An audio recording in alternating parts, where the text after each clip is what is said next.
Hello there everybody and welcome to another video. I just remembered that I didn't or haven't covered yet a thing that is very much close to my heart, and that is the fact that they're going to make Lobo into a live action adaptation.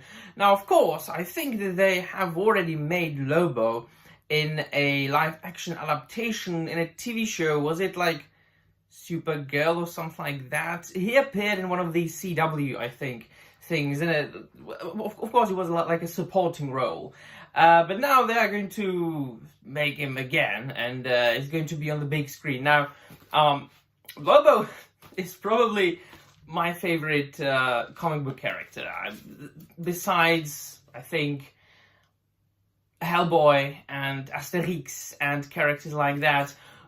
I've always enjoyed the 90s Lobo as created by Keith Giffen, Alan Grant, or as written and illustrated and drawn by Keith Giffen, Alan Grant, and Simon Bisley, of course, Bisley being my absolute favorite comic book artist. And that is why I don't think that's a good idea. Even if he is going to be portrayed by Jason Momoa. And I know he is probably the most suitable actor to portray Lobo out of all the big Hollywood actors that are in and very, very popular right now. I just bloody love these comics. Look at that. This is one of the more like famous miniseries, I think it was. Lobo's Back by Keith Giffen, Alan Grant, and Simon Bisley. As I said, look at these painted covers. They're absolutely glorious. And so, do you know why? Because Lobo, as you can see him now here in these comic book issues, he is a very, very much 90s character. And if you know something about the comic books of the 1990s, it was all about hyperbole. It was all about over-exaggeration. It was all about satire. And Lobo himself is a very much satirical character. He is a character that a lot of pop culture YouTubers should love, because they are always screaming for and crying for masculinity and more masculine characters, which is a little bit ironic since most of them are behaving like little bitches. But putting that aside, he is that, precisely. And the stories about Lobo, once again, I very often, when I'm doing literary reviews, I talk about the different layers of stories, the different layers of novels and comics, and also films. The fact that you can't just focus on like the plot. You know, if your criticism is only restricted to plot and whether it is woke or not, you might as well stop being a critic and go unload some ships in the dock if you've got the strength for it.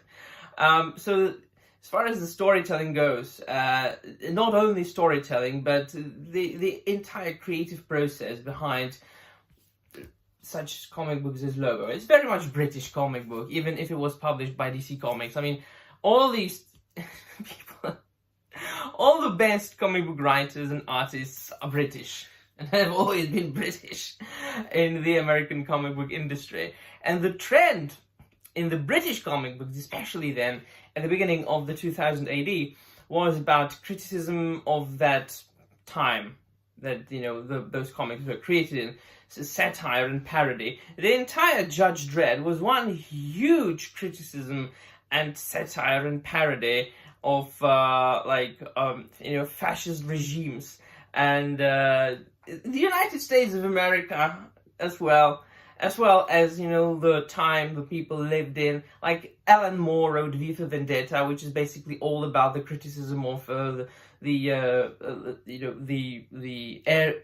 era of Margaret Thatcher in Britain.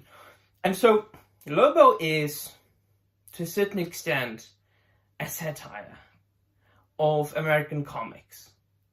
But at the same time, because British are such good writers, they were able to write a character that was very much appealing to everybody at the time.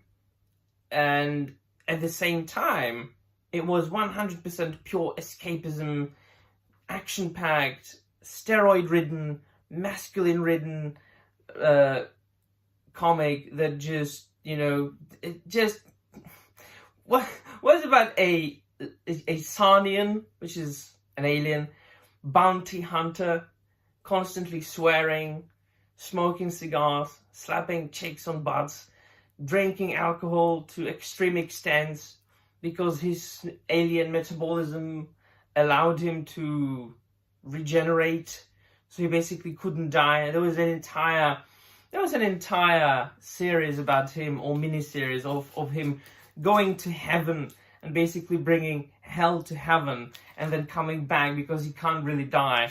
There was a storyline called A Contract on God, in which he was basically hired to kill God.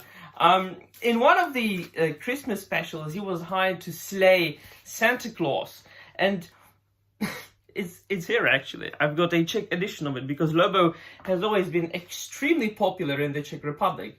This is a comic book magazine that started coming out in the 90s and continued up until I think 2007, 8.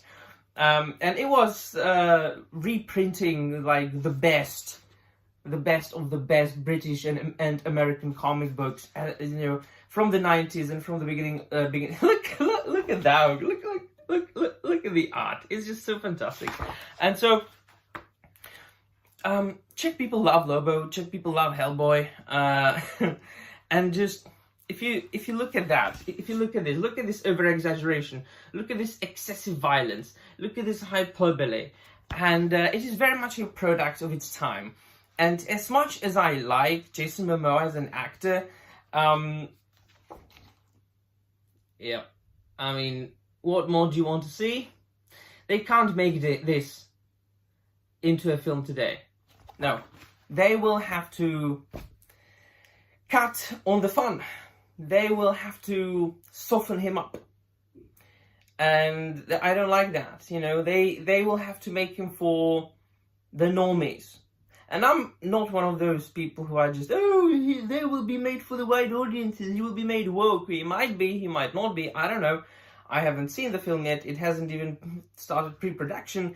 This is just my initial reaction to the fact that, not that Jason Momoa is going to be portraying Lobo, but that Lobo is going to be made into a film in general. So, not excited about that. But if you've been following my channel for quite some time, you know that I don't like any adaptations anyway. Look at Easter Bunny. The Easter Bunny gets drunk and hires Lobo to kill Santa Claus. I rest my case, Your Honor. So, let me know in the comments down below what you think. That will be all. Thank you very much for watching. And, namaste.